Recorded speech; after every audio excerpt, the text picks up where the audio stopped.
श्री राम समर्थ। मैं 22 गुरु के प्रति अत्यंत श्रद्धा रखे। कुश्तियाँ लड़ने झगड़ने से शरीर का बल बढ़ता है। मुश्किल सवाल हल करने से बुद्धि का बल बढ़ता है। वैसे ही प्राप्त परिस्थिति से संघर्ष करते हुए भी शांत रहने से आत्मबल बढ़ता है। आत्मबल बढ़ना यानी देह बुद्धि का प्रमाण कम होना है, और ऐसा हमारा मनोबल आत्मबल बढ़े इसलिए ईश्वर संकट भेजते हैं। लेकिन हम संकटों से घबराते हैं तो क्या करें? ऐसी स्थिति में संकट वापस लेने में हमारा ही अहित है। भगवान को तुम्हारा हित किसमें है यह ठीक समझ में आता है।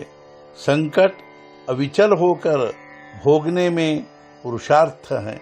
बीमारी आने पर दवा जरूर ले, लेकिन दवा से लाभ या हानि परमात्मा की कृपा से होती है। दवा से एक को लाभ होता है, दूसरे को नहीं होता। जिससे जिसका हित होने वाला है वह परमात्मा करता है। इसे याद रखे। तुम एक ही काम करो, परमात्मा की शरण में जाकर उससे प्रार्थना करो कि मुझे संकट सहन करने की शक्ति दो, मेरी शांति भंग मत होने दो। तुम्हारा स्मरण मुझे निरंतर होता रहे। बीमारी सहनी ही है तो उसे शांति से क्यों न सहे। उसे तुम्हारे सिर पर प्रारब्ध का जो बोझ है वह उतनी मात्रा में क्या कम नहीं होगा। बीमारी आने पर उसकी उपेक्षा करे, तब वह अपने आप कम हो जाएगी। मैं यानी कोई हूँ, यह जैसे हमें अपने अस्तित्व के बारे में आत्मविश्वास होता है, वैसा विश्वास हमें भगवान के बारे में होना चाहिए कि भगवान है। हमारे सद्गुरु भगवान ही है। जब हमारा ऐसा दृढ़ विश्वास होगा तब हम कह पाएंगे कि हमारी सद्गुरु के प्रति श्रद्धा है।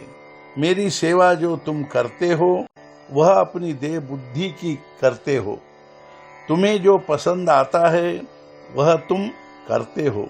वास्तव में मेरी सेवा करने का मतलब होता है जो मुझे पसंद है वह करना, मेरी आज्ञा में रहना, नाम स्मरण करना, सभी प्राणियों में भगवान ही है ऐसा मानकर किसी को भी पीड़ा न देना, और जो सब होता है वह सब ईश्वर की शक्ति से होता है ऐसा मानना।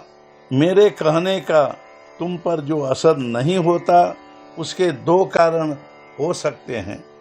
एक यह कि तुम्हारे भीतर परिवर्तन कराने की शक्ति ही शायद मुझ में नहीं होगी, या दूसरा कारण यह भी हो सकता है तुम अपने में परिवर्तन कराने का अभ्यास ही नहीं करते।